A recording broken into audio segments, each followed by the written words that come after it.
রাজধানী ঢাকার শহরের ভিতরে যে সমস্ত বাস যাত্রী টাউন সার্ভিস ব্যবহার করেন তারা সকলেই A+ বাস ভাড়া প্রদান করছেন এবং ভোগ করছেন, যাতায়াত করছেন।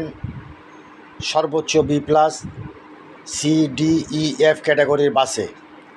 এটা একটি মারাত্মক বৈষম্য, যাত্রীদের সঙ্গে এক ধরনের অসদাচরণ দিনের পর দিন চলে আসছে। বর্তমান পরিবর্তিত অবস্থাতেও এটির সুরাহা হচ্ছে না। ব্যাপারটির প্রতি সাধারণ সমন্বয়কারী ছাত্র নেতাদের দৃষ্টি আকর্ষণ করছি দেশপ্রেমিক সেনাবাহিনী এবং দৃষ্টি আকর্ষণ করছি অন্তর্বর্তীকালীন সরকারের সংশ্লিষ্ট মন্ত্রণালয়ের প্রতি। এই ব্যাপারটি যাতে সুবিচার হয় সে ব্যবস্থা গ্রহণ করবেন যত দ্রুত সম্ভব।